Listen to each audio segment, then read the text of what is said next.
Hi, heroes. This is Stan Lee coming at you. Want you to know, Marvel has always been and always will be a reflection of the world right outside our window. That world may change and evolve, but the one thing that will never change is the way we tell our stories of heroism.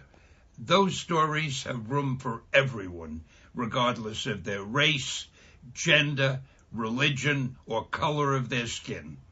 The only things we don't have room for are hatred, intolerance, and bigotry. That man next to you, he's your brother. That woman over there, she's your sister. And that kid walking by, hey, who knows? He may have the proportionate strength of a spider. We're all part of one big family, the human family, and we all come together in the body of Marvel. And you're part of that family. You're part of the Marvel universe that moves ever upward and onward to greater glory. In other words, Excelsior!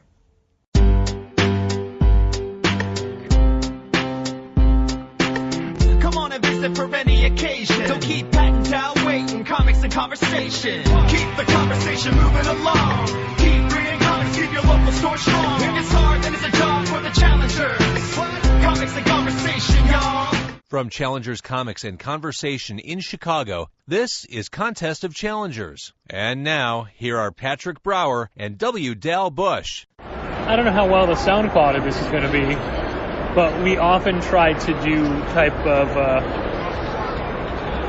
on-the-scene interviews at shows and things like that, but why can't we do one with ourselves? There's no reason why not. Where are we, Dal? Patrick, we're at the...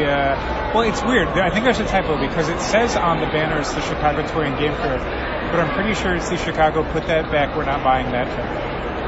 Is my understanding of how the day's events went and what it means as far as what the show is supposed to be. Or also I guess it could be the Chicago, I'll just take a photo and we'll buy that on Amazon fair. Sure.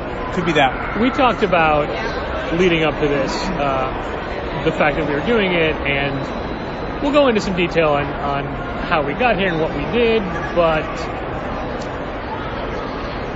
our experience has not been great, and it's not because of the people that run or organize the show. No. And it is not because of the other vendors. No. It's not because of, well, I guess... It's basically that we shouldn't be here. Yeah. This is not a show for our product. Not even our product. Our product's fine. We are a bookseller, and so we're trying to sell books, and this is a show that's built around experiences. This is about learning about new products and games and organizations. It is not about buying stuff. So if you're a booth that is explicitly about selling things, we're not educating people about books they can buy later. We're not a publisher. We're not a manufacturer. We are just trying to sell books. And that is 100% not what the show is for. The weird part about that is we did Gen Con, and I feel walking around the show, a lot of it feels like Gen Con life. Right, but Gen Con is explicitly a buying things show. You can learn about stuff, but everyone's buying stuff. And maybe that's more a matter of like the mindset of the attendees. Like a lot of the people who are here, it feels like, and I heard people say just this thing, we're not here to buy anything.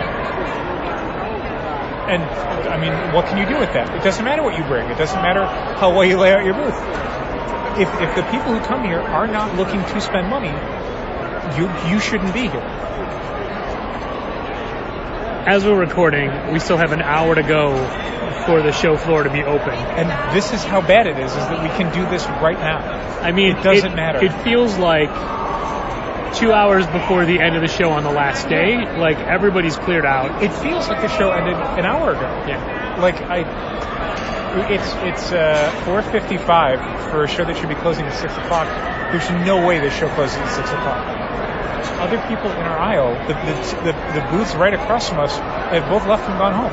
One left entirely. One is about to leave. The only reason we're not leaving is because we have thousands of dollars of merchandise on shelves, and we don't take it feel off of the comfortable shelves. leaving it We here cover it with unattended. blankets, but As long as there's we absolutely consumers. trust our other vendors and exhibitors. We don't trust the general public. No, especially Because they've proven today that our product means nothing to them as far as the keeping number- it safe yeah. or the number of times I had to stop people whose kids just wandered off with a book, and I had to go, that book stays in the booth. yeah. It's got to come back. So we'll back up a little bit and talk about the experience of getting here. And just in case anybody missed it, this is at Navy Pier. I keep wanting to call it the Freedom Ballroom, but it's the Festival Hall. Festival Hall A and B. Which is basically the very end of Navy Pier. Yeah, Past all of, as like, far east as you can go on the pier. Yeah, past all of the food courts and the, sales area, that kind of thing.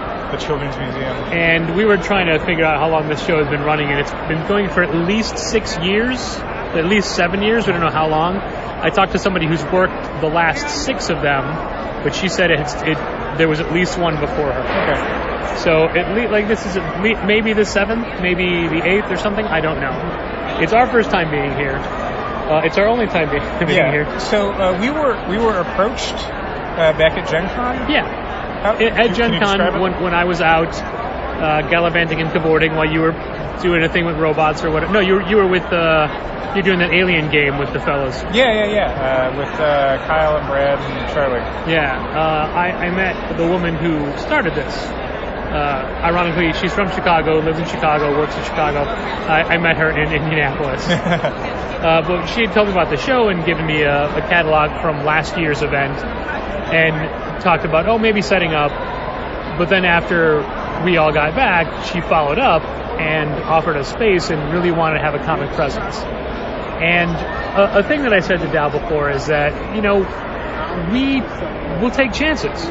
We try things. Like we're more comfortable now saying, no, that's not a good fit for us because we've learned.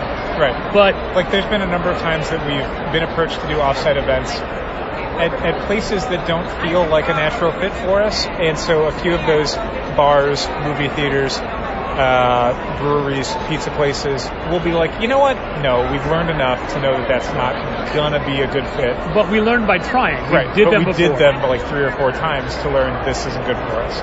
And we had just done, at that point, we'd been doing Gen Con for Oni, and that was an eye-opener because that was a show that didn't feel like it would be a good comics fit. But since Oni was the only comics booth at a show that was generally nerd-focused, that made their books sell much better at a show like Gen Con than they might at a show that has 1 billion comics publishers there. Okay, right now a father and daughter have come up to the booth and are looking at some Raina books. We'll keep you posted if they wind up buying. Oh, the girl's now sitting on, or they're just squatting down. There have been so many kids that have just laid on the floor. But anyway, so we decided to do this. Yeah, we were because we'd be the only comics people here, so that was like, that could be like Gen Con, where we're the only game in town essentially for our product. And it was cost effective, so we decided. But it should be mentioned, not cost free.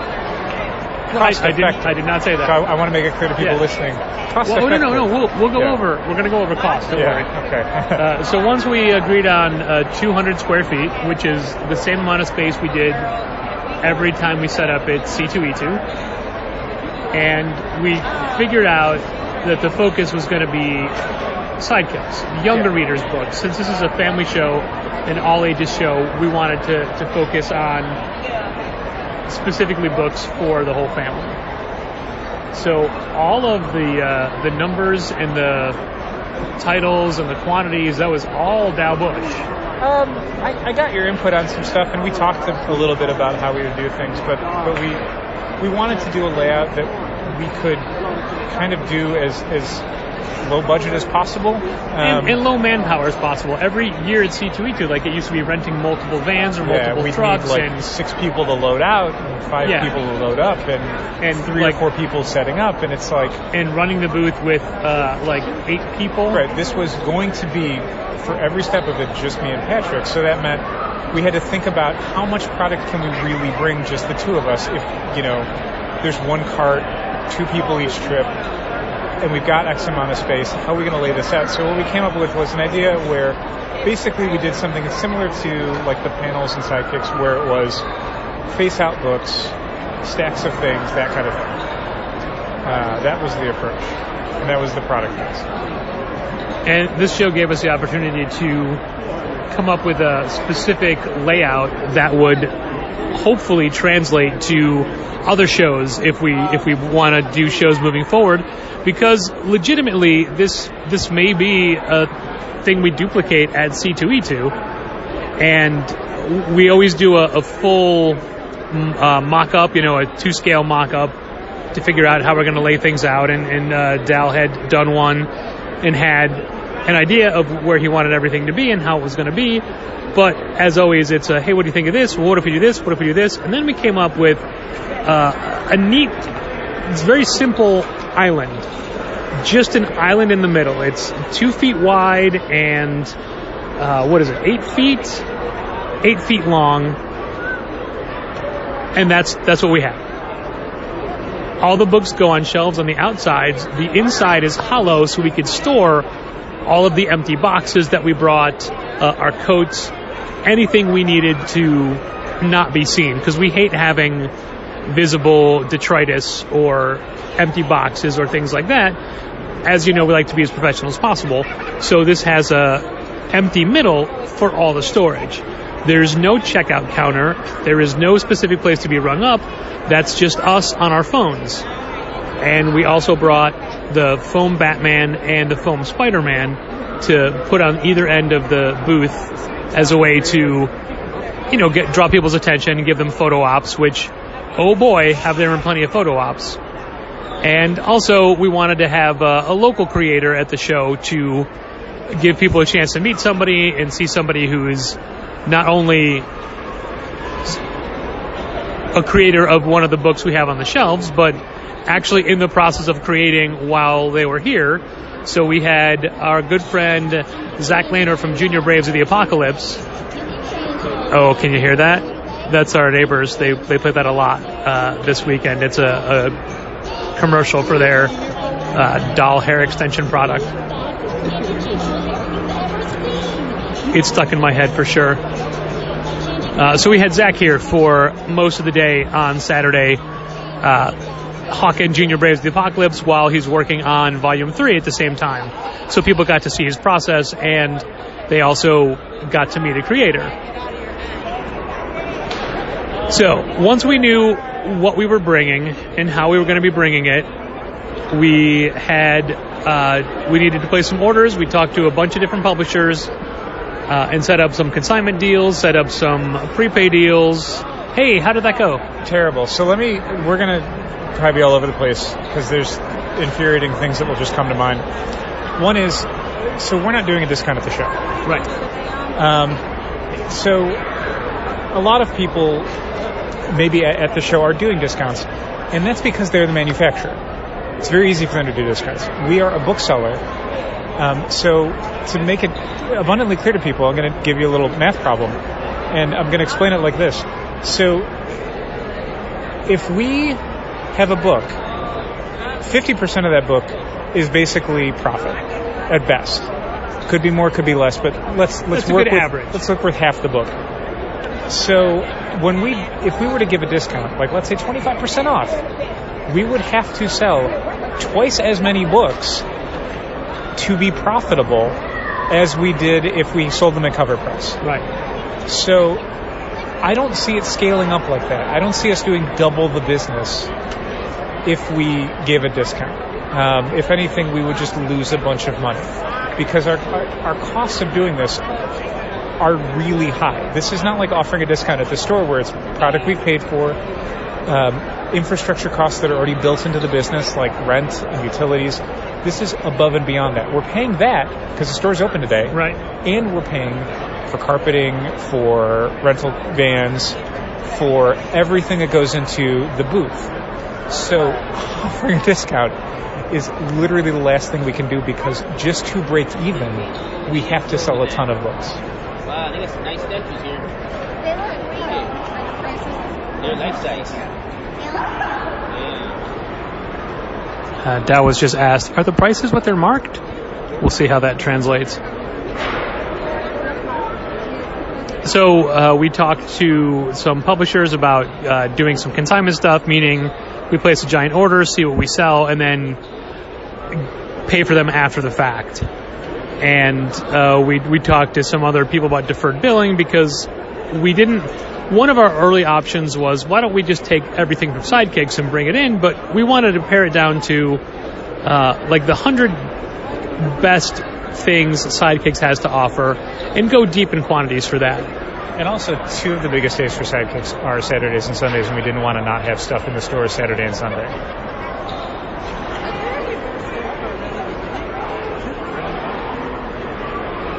Every time it gets pulled away, I just let it go to see if you can hear either some of the chatter or what's going on around us or whatnot. But yeah, so we decided early on we're not taking Sidekicks apart because the store is still open, and we really wanted to showcase the books that we think could reach the widest audience when we're here. Like what we're looking at now is we've got Nightlights, and we've got Mega Princesses and Brave Chef Brianna, Goldie Vance, all the Brobots. This is definitely the Oni side that I'm looking at because there's Merman and Pizza Source Rex and Terrible Lizard, but obviously every Reina book and all of, not all of, but we have Avatars and Bone and Hilda, everything that Katie O'Neill does from Princess Ever After to T-Dragon Society to Aquacorn Cove, and so as you can imagine, it's a good setup, and we needed to rent a van to get everything here, and we use a Elite Truck Rental on Western. We've been using them for years. They helped us out of a jam at C2E2 number 1 or number 2, and they've earned our business ever since. Their prices are fine, and best of all, they're open on Sundays. So if we need to pick up a van before a show on a Sunday to be able to load up and load out at the end of the day, Sunday, we can do that. The Enterprise is right around the corner from the store, doesn't have that option. So we put in, just to show you how Elite's on our side, I went to their website and made a reservation for Friday and then again for Sunday. And then they called me back and said, hey, you just put in a reservation. You've rented from us before, right? And you wanted 2 separate days, not all weekend? That's correct. We don't want all weekend. I'm like, all right, but you've rented from us before. And they're like, what's your company name? I'm like, Challengers. All right, we're going to give you the company rate, the corporate rate, because you're a business and you've used this before. Yay. Great. Hey, Dal, you step back down. How did transactions go? We sold a copy of Be Prepared for $13. Oh, okay. And had 2 people ask us if there were discounts. Yep. And what about the guy who had asked about a discount and then walked away and then came back? I don't remember. He was the one that I said turn around to. He was... It looked like he had another question. Maybe he didn't. Okay. So, long story short, Friday morning, get it very early, go to pick up the van, get the van, and the van is massive. Way too big. The van is bigger than anything we've had before, and it's way bigger than we need. And as the person that drives the van, I was uncomfortable. What are you doing? I was putting it a little bit closer between the 2 of us. Oh, yeah, I keep pulling it back when you walk away. Right. Yeah. That's why I was... I see. Consent. I didn't want to make a thing about it, but now I made a thing about it. So, just driving the van from Elite back to Challengers, I was uncomfortable. We get to Challengers, it doesn't fit in the garage. It's too tall to fit in the garage. It's way too crowded on the street to park anywhere around it, so Dal suggests, why don't we pull it into the apartment garage of the building? Yeah, because the garage door on that is way bigger. So we do that, and we pull it straight in, and it's considerably longer than any van we had before as well. So at this point, I'm thinking, I don't want to do this. I don't want to drive it. I don't want to drive downtown and have to navigate loading docks and ramps and things with this behemoth that I clip the curb on my first turn because it's so extra long. So we call Elite back and say, hey, do you have anything smaller? And they said, no, this is the size of every van we have. And sure enough, when we returned it later, every single van in the lot was that big. Identical. It was exactly. It's the same. just that over the years they replaced their vans. Vans keep getting bigger. Yeah. So we had later in the evening checked U-Haul because maybe U-Haul has a different one. U-Hauls are the exact same size. yeah. We load up fine. We have plenty of room. Only 15 long boxes of product, 12 panels of grid wall, 50 shelves, and then, Batman, Spider-Man, the banner, and the incidentals. We brought a table and a chair for when Zach was going to be signing. And then just tape gun and dollar store tablecloth that we use as covers. Post-it notes. Yeah, a knife. A pen. We literally, zip ties, a lot of zip ties. Everything is zip ties. And we literally use a hedge clipper that my brother-in-law had suggested years ago that we bought to cut the zip ties. Oh, God. And that was someone just knocked Spider-Man over, and Dal had to jump up and try to save a child from being crushed. Because even though Spider-Man is on a base, he's flimsy enough that when people push him, he will fall. And I don't mean brush into him. I mean push him. He's a over $1,000 manufactured piece. He's not a toy. He's not to climb on. He's not to push. He's not to grapple with. Every 12-year-old and under wants to punch him. Don't punch him, please. It is pretty strange how many kids want to come up and fight Spider-Man. Please don't punch him. We also have Batman, but they don't want to fight him. Yeah. My boys, if they want to buy any of these books. So we load up, we head out. Very uncomfortable driving. I wonder if these guys know each other, or he thinks that one works. I don't know. At this point, don't care. Yeah. Very uncomfortable driving. Very. It wasn't treacherous. It was fine. Yeah. I was very uneasy driving this thing. Plus, it was Friday. At this point, it's around 10:30. Mm-hmm. There's a lot of traffic. Yeah. It took us a while. We get here, and as we're going to the very back end of the pier, there's a sign that says, Festival Hall loading dock. So we go up, we ask a security guard where we should go. She's like, back up to one of those ramps. Mm-hmm. And we do. Great, we're backed up at a ramp, we're here. Yep. I actually backed it up. Everything's fine. It took us a few minutes to figure out how to actually get in the building. So we get in, and we go up and ask somebody and say, hey, we don't know how to open the lift door where we are to be able to unpack. Plus, we want to come up a ramp. Right. As opposed to load everything onto a dock that's my head high. So we asked someone, they're like, oh no, we can't help you. You got to talk to this person here. You have to deal with the union. And a guy comes up in a cart because, of course, a union guy is on a cart. Right. And basically, and we knew this ahead of time. This is a union facility. So that means everything that is loaded and unloaded has to be done by the union. Unions get money. Union workers get paid for this type of job. A lot, too.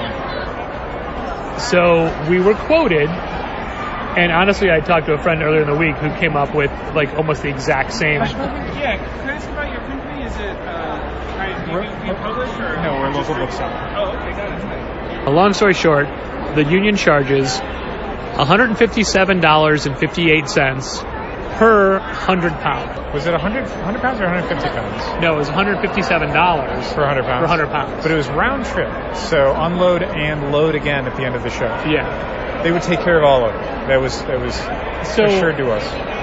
We mainly have books, which weigh a lot. Yeah. We have 12 metal panels, which weigh a lot. Yeah. We have 50 metal shelves, which weigh a lot.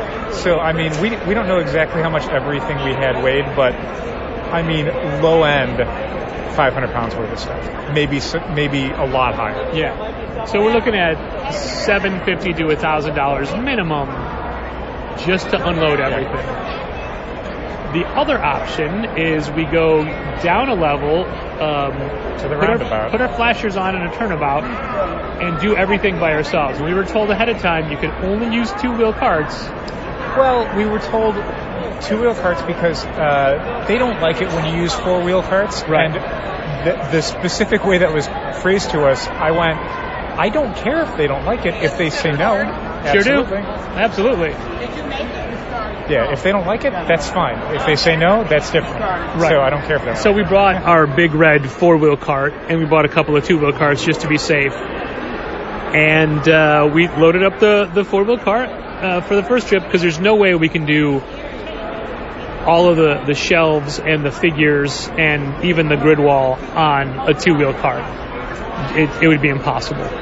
So we loaded up the cart, the big red cart, the 4-wheeler, and not only did nobody care, they held the doors open for us each time. We had a mishap where one of the doors had a lip on it that was way too high and things went sliding a little bit. But otherwise, once we figured out where we were going and what the route was, it was only 4 trips on the red cart, which, honest to God, it could have been so much worse. And, I mean, it's not a short distance, but it's not a terribly far distance. As far as load-ins go, we've had significantly harder load-ins.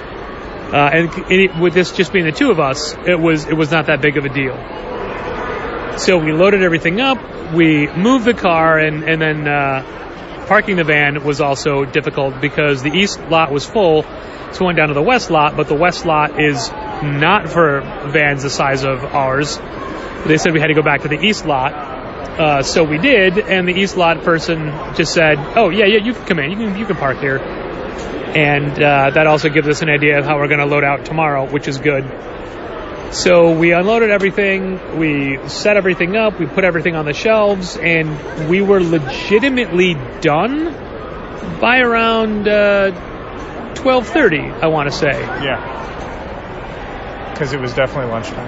And We were starving. we're at Navy Pier. I was in the corner place. We're at Navy Pier. I keep doing that. I keep thinking McCormick. No, not McCormick, the other one. Oh, right. No.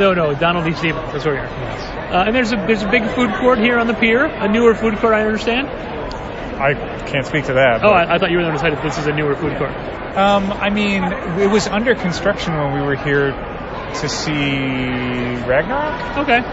So that counts. I think. That was a year ago. But yeah, it was up and running when I was here for Ace Comic Con like a month ago. Okay. So I had some what did I have? Orange chicken? Orange I had chicken. I had orange, Got an orange chicken. chicken bowl. And you had some, Chicken tenders? yeah. Neither of us were overwhelmed, but, No, we but were hungry. I'm so hungry and thirsty. And then we drove the van back, uneventfully drove it back to the rental place. Yeah, luckily it was at a time of day on Friday where there was not a ton of traffic on local roads. Like we were back, you were back to the store by 2. 2, so we missed, real traffic. And it's a straight line from here to the truck rental. It's just that it's not a straight line from, well, it was a straight line technically, but it's a straight road to the truck rental. It's not a straight road to Challengers. No. And then I finished out the day at the store, and then we got ready for this morning. So we got up early, just drove the car in like normal people. Yeah. Got here at it opened like what they call it. Basically, it opens at 9. Yeah, like the main show floor opens at 10, but the show opens at 9 to like VIPs, special needs kids, young inventors. Yeah, so it's not busy, but there's people that can come to your booth, so you need to be here at 9. Oh, one thing I do want to mention is that we had to pay for carpet. You have to have flooring in your booth. Yep. And carpet was $400. Yeah. It was only $400 because we got it the early bird special. It would have been $500 had we waited. Yeah. But good news, you get to pick your color. What color we pick? We picked red. What color do we have? Gray. It is gray carpet. It is the same gray carpet everybody has. Worn gray carpet. The drapery is all blue and white. That's the show color. Yeah, the aisles are blue and red, depending on which way you're going. We wanted red. We did. And so we got here and it was gray, and we said, "Hey, our carpet's supposed to be red." And they said, "Oh, did you want? You can go tell them." And then we thought, by the time we tell somebody, they have to come over, they have to take this up, then we have to wait for them to put red carpet down. You know what? We'll take gray. Yeah, because we can't load anything into our booth until the carpet's done. Yeah. So if it's going to be an hour or two for the carpeting to get fixed. That's an hour or two we're not unloading. Red didn't cost us anything extra. Right. I'm still going to let the company know Sure. that we got the wrong carpeting. Yep. But I'm not at a point where it was not gonna. It's not a deal breaker. No. So this morning we get here. We found a bunch of our stuff had been moved because we pile it up in a big aisle as we leave. Right. And apparently people wanted access to Batman and Spider-Man. So they just moved stuff out of the way so they could take a picture of Batman and Spider-Man, which is so tacky. I've never been to a show before where he came in the next day and found our stuff had been moved. No, never. I don't think anything was stolen. No, nothing, because no.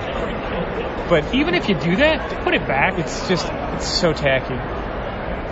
It's just, it makes you feel unsafe. It makes you feel like, am I wrong to trust other vendors to leave our stuff alone? Yeah. The way I'm leaving their stuff alone? And so the show opened. Uh-huh.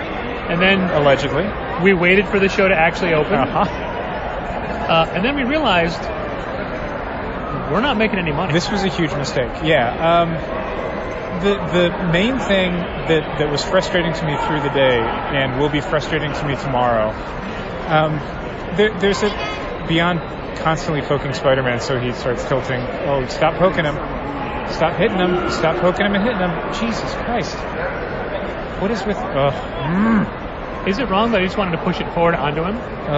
It's the only way anyone's going to learn. Yeah, you.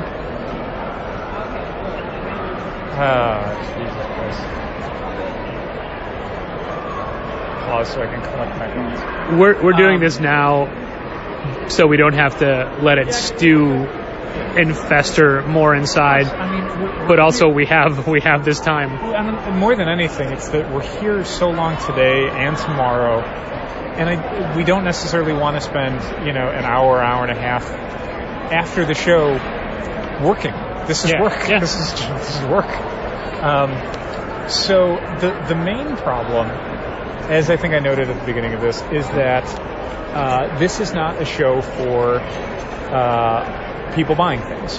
This is a show about experiences. This is a show about people learning about products and people experiencing products, and then, in theory, going and buying products at stores, online, from websites later. The idea of physically having something here and selling it to someone doesn't seem that common. And more than that, the idea of having something that you're selling that you didn't personally manufacture, we might be the only ones here doing it. Yeah. The number of people who have come up who are just from other booths who are like, so are you Scholastic? Are you a distributor? Do you make these? And it's like, no, we're a bookseller. Like, the idea that you would be here just selling someone else's stuff is not what this show is. I got asked numerous times if we publish. Sure. Oh, we got told by a number of people, we love the books you make. And it's just like, thanks. Just say thanks. Yeah. It's not worth trying to educate someone you'll never meet again. The amount of people today who would showroom is if you're not familiar with it, it's basically the practice of going to a retail location, taking your phone out, going on Amazon, and either buying it or taking a picture to buy on Amazon later. You're using the store who's trying to sell things just as a showroom, and then buying the product some other way.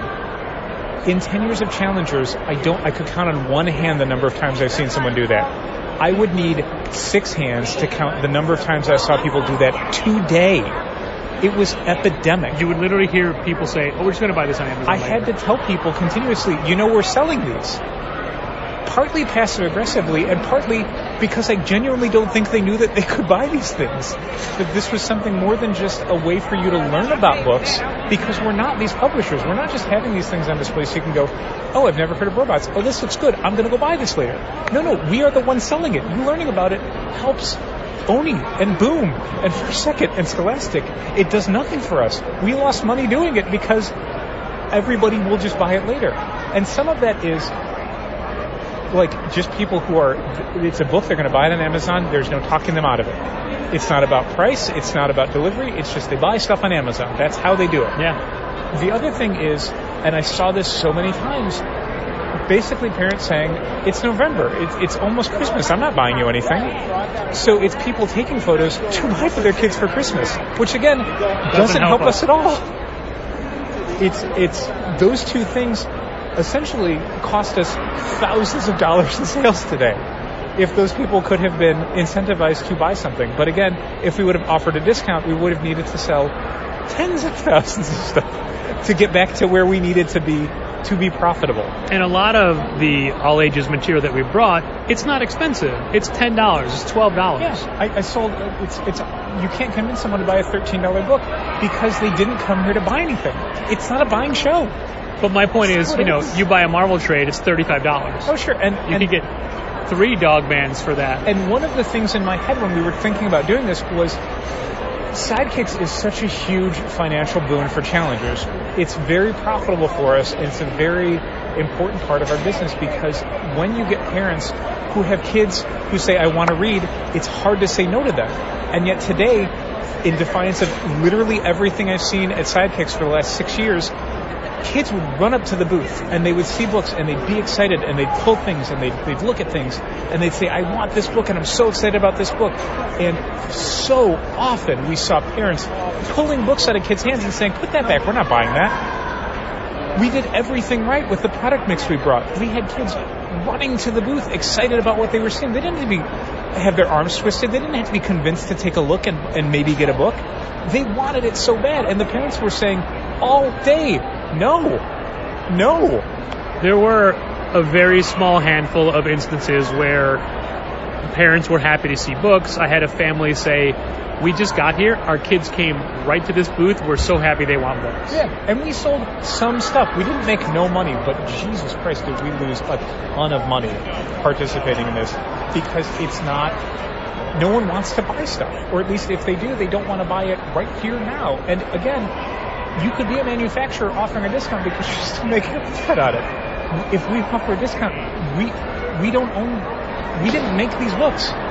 We paid money to be here, and we paid money to get these books. We can't afford to give a discount, or we might as well not even be here. So not counting booth space, there's $400 for the carpeting alone. There's $200 for the van rental for the 2 different days. Parking is $30 flat fee, 3 days. Plus, we paid for Zach's parking, so that was going to be $150. But it's that he's not coming back tomorrow. I think we talked him out of coming back tomorrow because it just is not worth his time at all. So we're at like $720 just with those 3 things, not counting the cost of the product. And I did say that we got some consignment deals. Not all, right. Some. We got some and consignment. Even those consignment deals. We paid shipping to get those books, and we paid shipping. We're going to have to pay shipping to ship them back. That's right. Shipping so far just to get the books we got, maybe $400. Since we sold basically nothing, it's going to be $200 to $300 to send them back. Yep. So, you're looking at like $500, $700 just in shipping for these books. Not to mention the tremendous amount of work that it took setting everything up ahead of time and just the sheer physical labor. Yeah, as always, not only was the show not profitable, but our effort, we have to basically count that as $0 because there's literally no money to pay us for that. So this is stuff that, I usually get Friday and Saturday off. I did all this stuff to make no money. No money. Yeah, just, a complete loss, top to bottom. And the worst part is there's still a full other day and a full loadout to do, and another day of driving a van I'm uncomfortable driving. Yeah. And there's times where doing a show, you can look at it as promotion, where it's not about the money you make, it's about introducing people to your store or your product mix or whatever.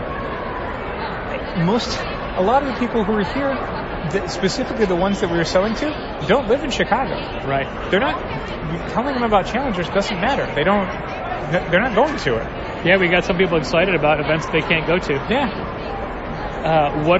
What was the story with the one gentleman who may not have spoken English very well and asked you what I said would be the episode title? Oh, so we have the sign over our booth says Challengers, Comics, and Conversation.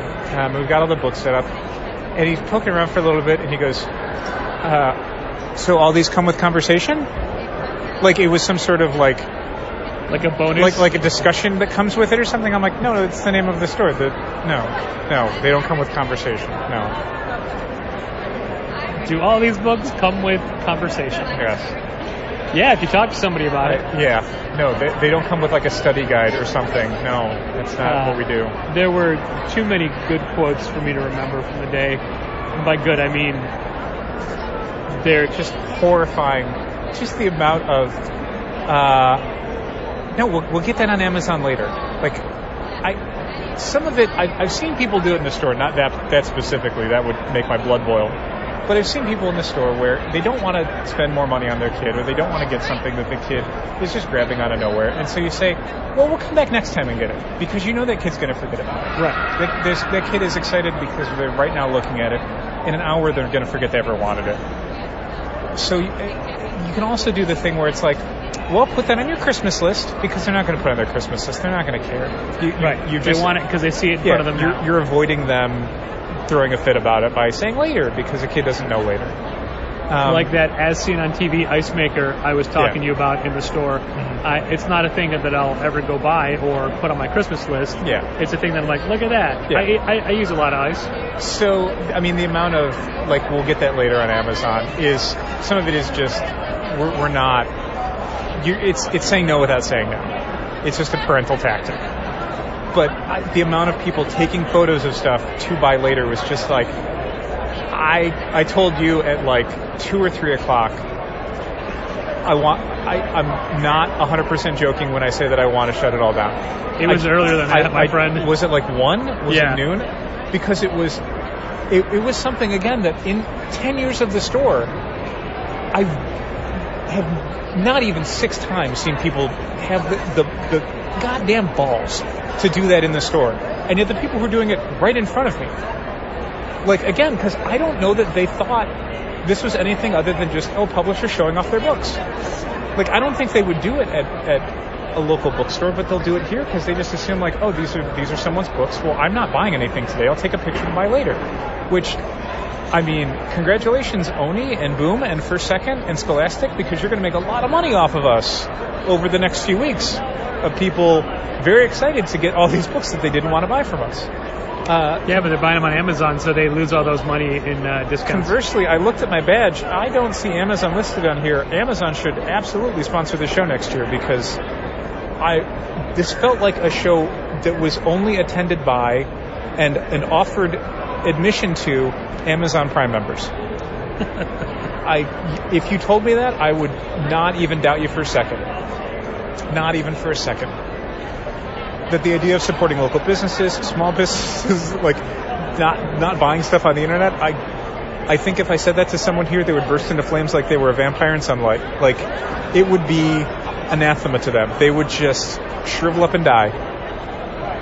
Another parental tactic is babysitting. Yes. The number of people that would just dump their kids here, kids that have been here all day and are either just sick of it or whatever. Basically, by 3 o'clock, kids only had 2 modes: completely zonked out or utterly rambunctious. Like, the well-behaved part of the day was completely behind them. So we had this mix of kids. Like, at 4 o'clock maybe, there were like 6 kids here.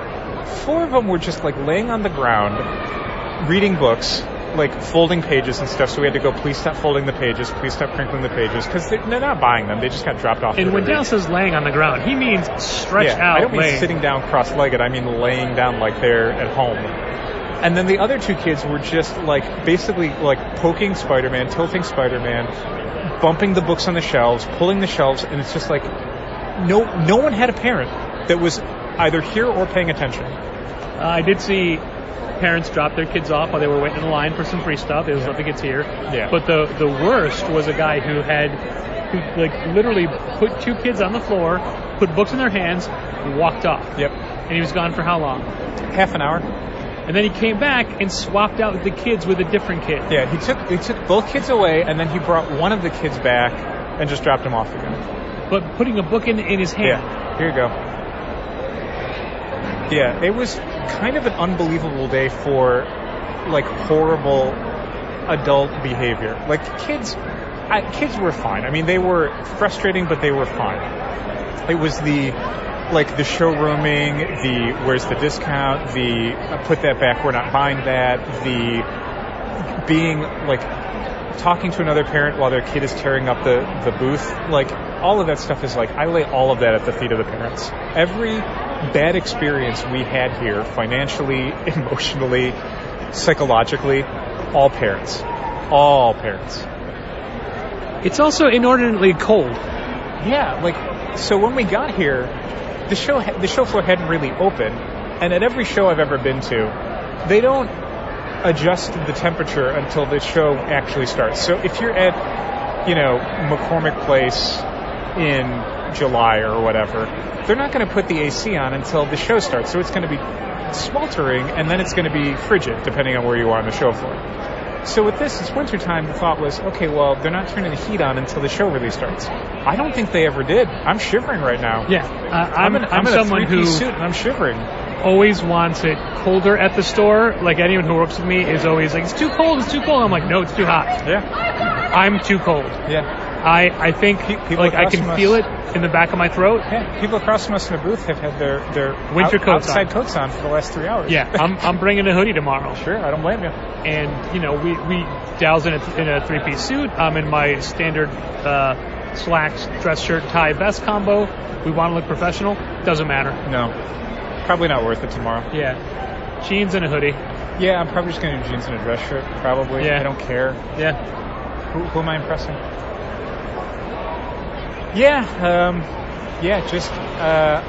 The one positive thing I will say about the show, and literally the one positive thing I will say about the show, I'm without knowing anything about it and the outcome of it, I'm glad we tried. Yeah. I'm glad that we investigated it, because we had ideas on how this would go and how it might be kind of a renaissance for us doing shows. No. Like, every single other thing was anywhere between an inconvenience and a fucking nightmare. And that means that I don't want to do shows. It's so difficult, and this, again, it's incredibly difficult for us to make money doing this, because the two ways you can do it is you can either purchase product or obtain product specifically for the show, which is what we did, which means you have to sell a ton of it because your costs almost double, kind of, because you have extra stock and you have all these things. It's cheaper and more cost-effective to bring stuff from the store, but I hate doing that, because that means the people who we depend on to keep running the store, the regular customers, get a worse experience. Yeah, they're shortchanged if they happen to come in. Yeah, like, we could have people coming in Saturday and Sunday of this show, or the days of C2E2, where if we take product out of the store, they come in for the first time, they see a shitty store, and they don't come back again. And that's how much money are we losing long term from their purchases, or people they would tell, or families they would bring in, or whatever, in service of making a buck at a show with people who we have no connection with, that there's no ongoing relationship with. So we do this thing where we get this product for the show, but that, again, all of the freight costs of getting the product for the show and then sending it all back. All of it just is so, we can either make money or we can have a good store. We can't have both. And it's also we've proven it, unfortunately, it's been proven that whenever we chase just the money, it doesn't work out. No. And this was also, part of this was part of a larger Chicago community. Part of this is a thing that has been existing for a while in a network of wannabe gaming inventors. And this is, when we say gaming, this is not role-playing games. This is board games or VR games, computer games, or a lot not video games, like games for children. Yeah, kids games. There's a small pavilion. I shouldn't say pavilion. I should say 8 tables off the food court of games for adults, 18 and up.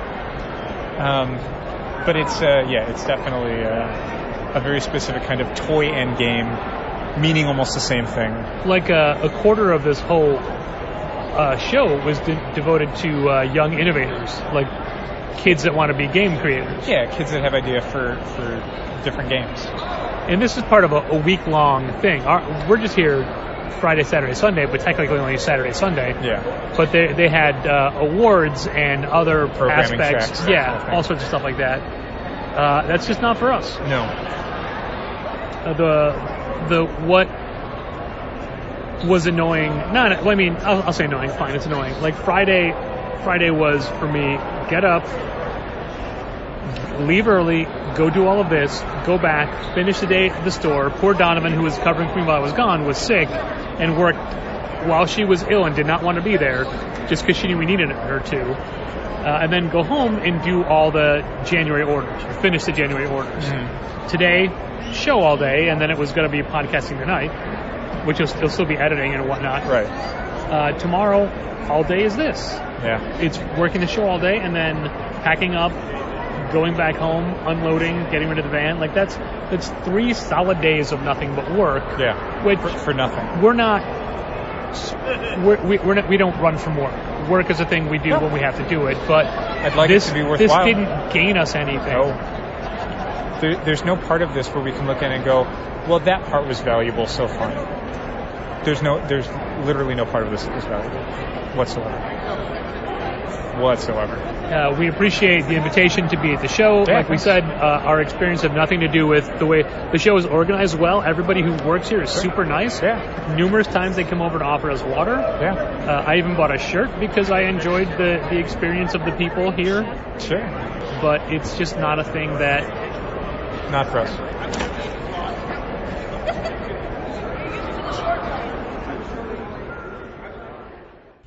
Well, here we are. It is another day later.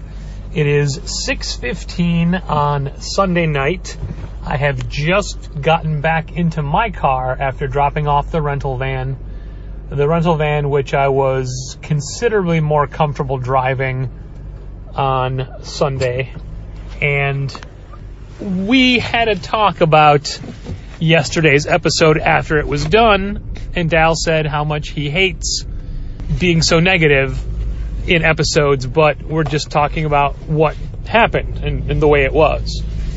So this is a little postscript talking about Sunday and following up from what you just heard. Saturday was a very bad sales day. Sunday we did a little over 1/3 of Saturday's sales. So completely miserable. But the first half of the day was okay. We were in a decent mood. Everything was funny. Everything that had happened the day before happened again, almost intensified, even though there were less people at the show. Kids would come up, pick up a book, and just lay down on the floor. Not even sit down, like spread out, lay down entirely in front of the shelves. I had to ask a mother to get her kids to leave, and then I passively aggressively did the whole, Dal, what are we charging to browse? I forgot that we're just a library. I thought we were selling the books, but I guess it's okay for people to just let their kids read as long as they want. And in all these situations, I never blame the kids. It's not the kids' fault, it's the parents' faults. And while this is easily the worst show we've ever done, I would like to reiterate that not only were the organizers and the staff just wonderful people, the nicest of people, they came by and offered us water numerous times. Everybody was so polite and happy we were there and stopped to chat. And all of our fellow exhibitors were also just so nice, and regardless of what kind of a show they were having, the people right next to us who did decently even said they might not come back. And there were a lot of hoops to jump through and a lot of logistical issues.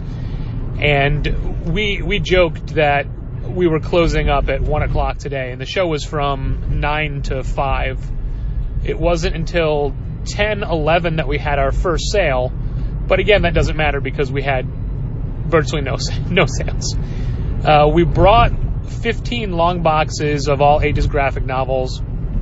We brought home 11, but we didn't sell 4 boxes worth. We just packed a lot tighter on the way back.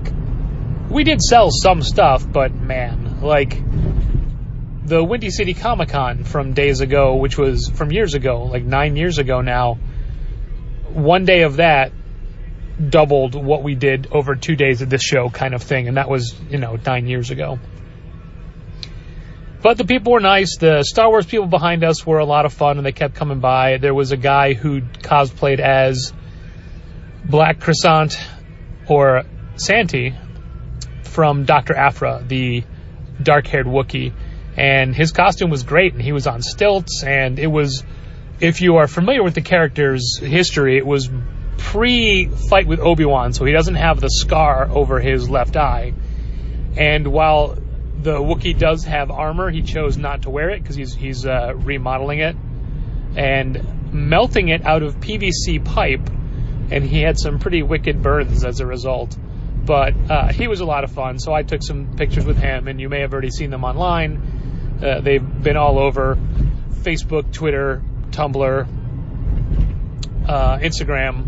Yeah, that guy was fun. And at the end of the day, Saturday, he came up out of costume, and I had no idea who he was. But anyway, he was fun, and there were a lot of people who were familiar with the store already, and people from the Bucktown neighborhood, which was great. Because of how cold it was, and because of how poorly we did, we just wore street clothes today. I was in jeans and a hoodie. Dal wore his winter coat the entire day, and it was just as cold. But I gotta tell you, it made a big difference in how I felt about the booth. It felt so much less professional because we weren't dressed like we normally are. And even though the people that were at the booth, for the most part, didn't give a shit about where they were, it still felt less professional to me, and I felt like they weren't getting the full Challengers experience. They definitely weren't. Dal and I spent most of the day on our respective phones at opposite ends of the booth, and I gotta say, though, I bought an iPhone XR a few weeks ago because I was having a lot of battery issues. 2 days at the show where my phone is on constantly because it's on to be able to take credit cards, and especially today when I was just burning through social media and playing games and just trying to keep myself occupied for the day. Right now at 6:20, my phone's at 60%, and I didn't charge it since this morning, since I got up this morning. I charged it overnight. But anyway, last night we managed to have some time to watch NXT TakeOver, which was a really great card for the most part, and that was essential to our mental well-being, which honestly made today a little bit easier because we did have time to eke that out. And as Dal had put it, if it wasn't for that, he would have gone to sleep early and fuming about how the day was. So I think that honestly helped put us in a better mood. And we started breaking down at 3:30 at the show when they had specifically said, hey, don't break down early. We were breaking down early. We were packed up and ready to leave at like 4:15, and we take our first cartload to the elevator, and the elevator is cordoned off with a out of service flyer on it. And we thought, oh, this isn't good. But I still punched the button and moved the cordon, and it opened. So we got in and pushed the down button, and it went down. I'm like, great, we got one trip out of the way. Then it wouldn't go back up, and we thought, oh, this is going to be terrible. But it turns out what it needed to have done is somebody call it from the second floor to be able to bring it up. So each time, the first time we got lucky because somebody was already calling it, even though Dal had went up there to see if that was the case. So each time, respectively, and it's funny because it didn't have an out of order sticker on it the first time, but by the time we went down for the second load, it had it. And then on the third load, the bottom floor had it as well. But each time we just did it anyway. And while other people were following us out, we made sure to say, hey, FYI, you got to have somebody call it from the second floor to make it work. So we were in our car and leaving the facility at 5 o'clock on the dot. And that is great. It's now 6:23, and I just got back to the store. I already returned the van, like I said. Got back in my car. And there you go. That is our experience at ChiTaG. I believe that the families that showed up had a good time. It's just not a show for us to display at. And maybe it's good for promotional purposes. Maybe we should have just done that. Who knows? It was demoralizing for the amount of work, the physical labor going into this. We each lost days off because of this. I usually spend Sunday with my sick parents, and I didn't get a chance to do that today because I was working. So that is a little depressing. But we did it, and I didn't think this episode was going to be entirely ChiTaG. It wound up being that way. I had already done the Stan Lee intro to the show because I thought we were going to talk about him. We didn't, but I left the intro anyway because I'd already done the work, and I figured why not. And there were other not significant events that happened in the comics industry, but specific events that happened to us that are quite interesting that we didn't get to. We'll have to hold them until next week. And if you thought we were bitter and angry about how the show went for us this weekend, just wait till we talk about that subject that I mentioned that we didn't talk about next week. I realize that was a terrible way to phrase it, but I didn't even want to hint at it. But it's nothing that really affects us, but it's not the what happened, it's how it happened. So, hey, it's a teaser. It's a teaser for next week, and it in fact involves, I'll tell you a little bit, it involves Monday Pickup. So get ready for that. That's a doozy of a story, and it just shows why comic retailers are terrible people. So, hey, sorry this was such a weird episode. Thanks for listening, and keep reading comics. This has been Contest of Challengers. Thanks for listening. Keep reading comics. Challengers is located at 1845 Northwestern Avenue in the Bucktown neighborhood of Chicago. 773-278-0155. Keep up to date with new releases and events at challengerscomics.com. Like Challengers Comics on Facebook, follow @Challengers on Twitter, and help fund this podcast at patreon.com/challengers.